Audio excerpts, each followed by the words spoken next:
Prudence. Prudence is an important virtue to exercise in any venture or project. It can prevent the remorse and regret that follow from loss or failure. So many who have initiated projects have either been deeply regretful or blame their fate just because they failed to address their situation with the proper prudence and competence. Such people are doubly in error, first, for inadequate deliberation, and then for criticizing fate. However great the goal aimed at in a project, taking the proper precautions required to attain that goal is also important. Therefore, if a person does not prepare the affair according to its importance, carefully weighing advantages and drawbacks, he is either not serious about the venture or simply foolish. The efforts of such fools can often be more harmful than their inaction.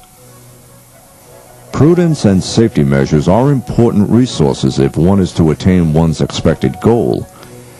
It is a most grave error to be careless and negligent of those points which will eventually be the occasion of failure or accusation. The intelligent person is one who has considered beforehand all the possible drawbacks and problems and provided solutions for them or dealt with them appropriately in anticipation. As one of our traditional sayings express it, it is better to catch a burglar before he breaks into your home. One must handle every duty with proper planning in advance and safety measures. Also, one must be careful of the steps which do not result in any material or intellectual benefits, nor bring any increase in value.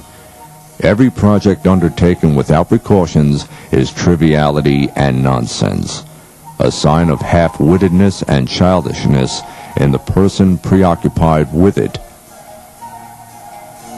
A person demonstrates his virtue and worth through successes achieved after facing very tough trials and awkward circumstances. The success of a service under adverse conditions depends primarily on a strict plan and actions in obedience to that plan. Accordingly, a person's worth and virtue are proportional to his successes, and his successes are proportional to the prudence of the decisions he took before he set out on the venture.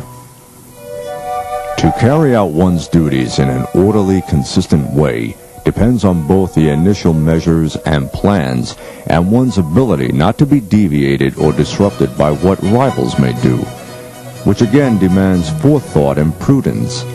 So many of those who had set out with great noise and fuss were caught and delayed by rivals or enemies before reaching the second step, surrounded by the evils and vexations they had been warned of but did not prepare for adequately. If only that were the only ill consequence. Consider the effect on the masses who followed the affair, the loss of hope, the paralysis and apathy generated by failure. To be prudent does not mean to be fearful and withdraw, nor does action without proper measures and plans have anything to do with being courageous and bold. Being excessively cautious may indeed cause some damage, but of a sort that can be recovered from. By contrast, the indiscreet and heedless actions of those who think imprudence is heroism are very risky and dangerous. Prudence requires taking into consideration and seeking to mitigate the jealousy, rancor, and hostility of all those who may be incited against the project. This appears to lack vigor and militancy. However, its very lack of aggressivity means it will not provoke such an effort to prevent the project. It is therefore less risky and less likely to bring about failure and disappointment. By contrast, every bold, aggressive action necessarily provokes and inflames hostility, and, therefore, there is bound to be much anxiety about its consequences. Like many other bad habits, trying to manipulate the masses with deceitful crowd psychology techniques is a gift to us from the West. We reject such matters which remind of a hen announcing loudly that it has laid an egg.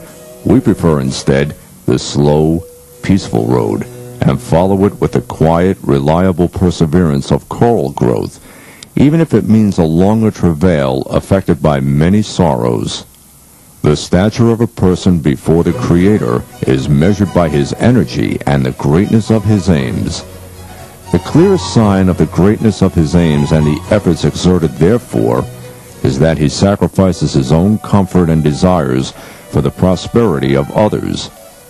I do not know if you can imagine any greater sacrifice than to step on one's own dignity for the sake of social well-being, to hold one's temper even on an occasion when one would shout, to limit one's own desires at a time of personal prosperity.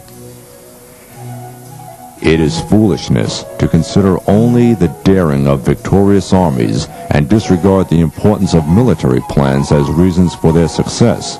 Similarly, it is a kind of stupidity to attribute successes in general to heedless daring and not give due weight to the importance of prudent planning and forethought. Efforts to secure a goal, as well as the precautions taken for it, are invitations for the help of the Almighty. These are two parts of the same reality. A faulty step in either the preparation or the enactment may cause the cessation of that help, and then success will not be achieved.